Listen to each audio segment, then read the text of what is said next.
Good evening, Dr. Cronin and members of the Board of Education. My name is Talia Gallagher. I am a sophomore at Clark University and a proud graduate of the North Haven High School class of 2013. While there, I played 3 varsity sports, serving as captain of 2, sang in choir for 3 years, and partook in the musicals.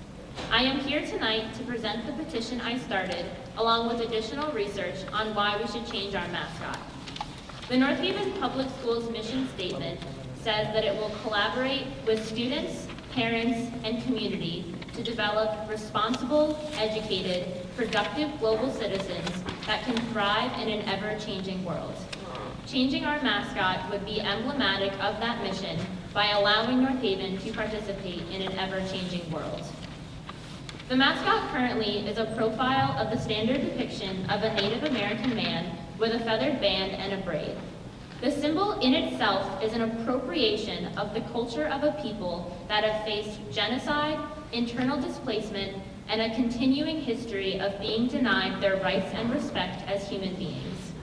Using the stereotypical Indian head to inspire strength during sporting events perpetuates a singular image that Native Americans are savage, aggressive, warlike creatures.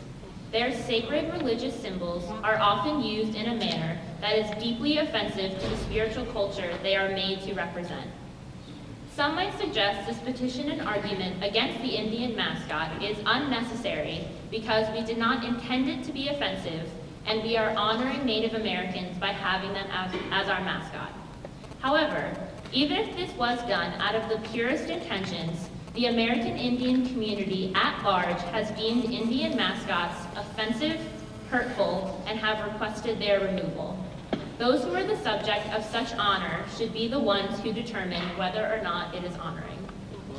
Under the resolutions and research tabs in your binders, there are multiple studies and resolutions by organizations that show how detrimental it is for Native American children to see history being misused. While there is not a large Native American population in North Haven, there are some who have been deeply hurt by this. Alum Jade Holt says, "I am African American with Native American heritage. I did grow up learning about my Native American heritage and what it means to be a tribe. In high school, I was a very proud Indian and cheered at the games for my school like anyone else, but I got older, realized how problematic that term is, and agree that it needs to be changed." Fellow alum Kayla Bellamy agrees and feels, "I personally am over 80% Native American, and I have always been uncomfortable with our mascot. The people who settled this land after stealing it from Native Americans created these ill-placed and often hatefully driven words to categorize races of people. A race of people should never be used as a symbol for a town or school." In addition to these concerns made by students within North Haven, there are Native American students at Yale who have spoken out as to how the North Haven mascot affects them. This issue has also reached the Paugussett Indian Reservation, as the clan mother has made a statement on the issue. Those can be found under the Personal Statements tab in your binder. Supporting this mascot creates a hostile and uncomfortable environment for Native Americans in the town and in surrounding communities, which is explicitly against North Haven Public Schools' core beliefs, non-discrimination statement, and Title VI of the Civil Rights Act of 1964. While North Haven does not have an actual mascot that dresses up and performs at games, I personally, along with many others, can testify to the numerous accounts of students and faculty wearing feathered headdresses and stereotypical Native American war paint to sports games and matches. In addition, the school spirit photo in last year's yearbook is one of many yearbooks featuring someone wearing a Native American headdress. That was brought on and approved by the wide-ranging list of people who approved the yearbook, showing that cultural sensitivity is sometimes overlooked at the cost of so-called school pride. Having our mascot as the Indians condones this type of appropriation. In some school districts, anti-discrimination lawsuits have been filed.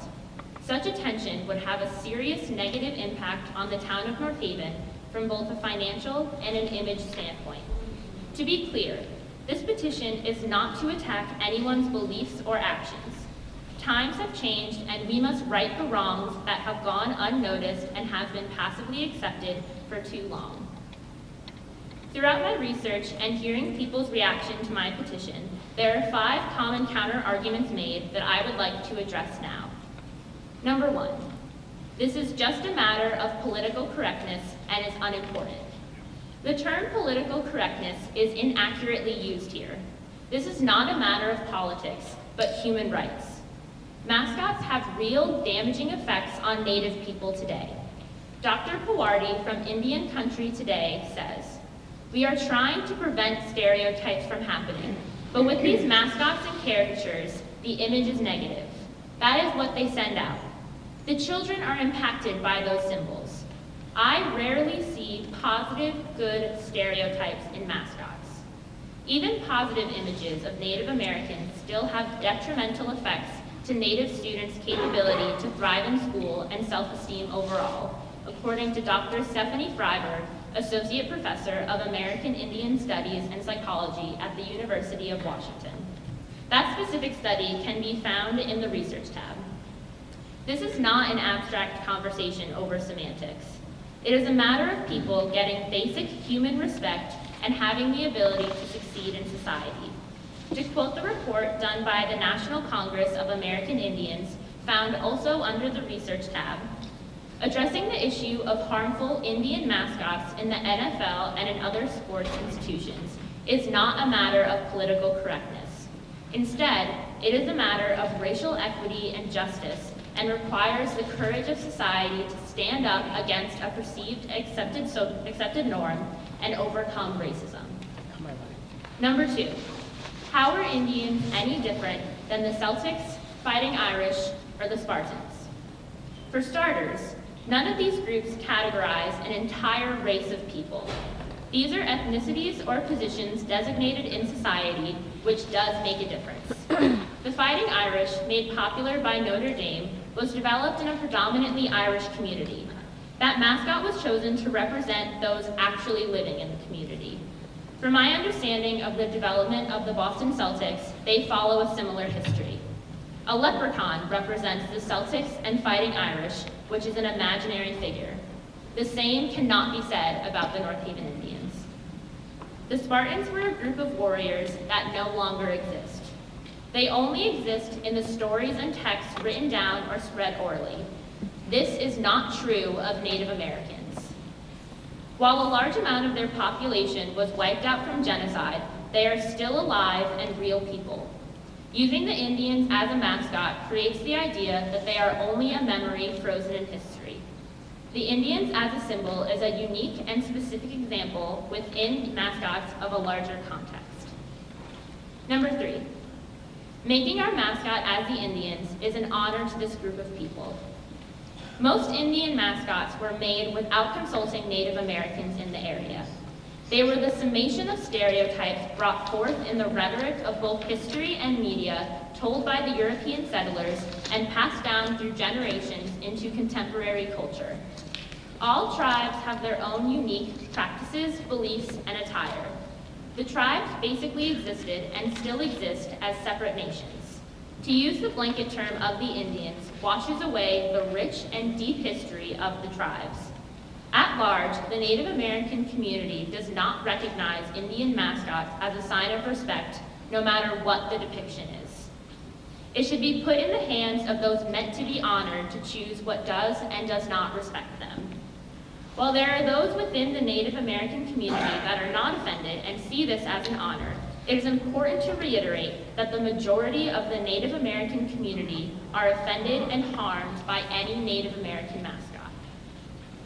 Number 4, changing the mascot would rid us of our Native American heritage. Changing the mascot would open up the opportunity to truly pay homage to our Native American heritage. Having the mascot only allows Native American history to be remembered as the static, stereotypical image that has been placed in history written by the successors. The mascot issue is incredibly important and foundational, but only a fraction of the problem with ongoing ideologies of Native American history.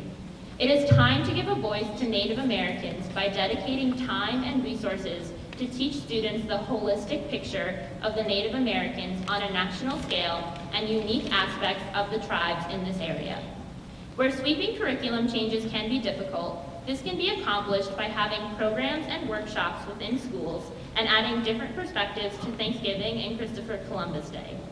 Both the Intertribal Urban Council in New Haven and Yale's Native American Cultural Center have offered to host assemblies and workshops at our school, which brings both a deeper education to students and ties communities together. Changing the mascot only opens the door to having an authentic education of Native American history and contemporary issues in our school. Ridding ourselves of a racist mascot is the first step in North Haven contradicting the notion that history can only be written by the winners. Number 5, the Indians are our tradition. It is a sign of pride and what North Haveners rally behind. As a North Haven resident who is very involved in the community as a high school student, I know my pride of my hometown does not stem from a mascot. People are connected through the town of North Haven and the wonderful things it does. Indians is just what we have come to use to symbolize it. Making the argument that changing the name will erase memories is the same as saying that the new high school invalidates the high school experiences of those that went through the old one. Humans have survived by evaluating their failures and changing for the better. To be able to live in a multicultural world that NHPS believes in, old systems that unintentionally hurt groups of people must be overturned. This does not touch upon the connections and personal experiences made by people. All this does is set an inclusive environment to connect those of all backgrounds together to truly appreciate the worth of others. This is not to attack anyone's notions of tradition or history, only to identify and seek to change a systemic flaw within the public school system. I am proud to be from North Haven. I want to change the mascot to better my town. It is time North Haven Public Schools join the U.S. Commission on Civil Rights, the American Psychological Association, the American Counseling Association, the NCAA, the NAACP, many more organizations, and the thousands of other school districts and colleges that stand in solidarity with First Nations in their fight to finally be recognized and treated as equal human beings in our contemporary society. This issue is bigger than North Haven. Although we are a small suburban town in Connecticut, what we choose as our mascot is not only our message to the world of what we stand for, but our reflection in the larger society. Our mascot should not be one that allows continued institutionalized racism and truly hurts people who have been continually oppressed. Our mascot should reflect the wonderful, strong, and socially conscious town that North Haven truly is. Let the town of North Haven be on the right side of history and actually honor the indigenous people of this area by fulfilling their request to remove this outdated and offensive mascot. I truly hope you consider this. Thank you for your time.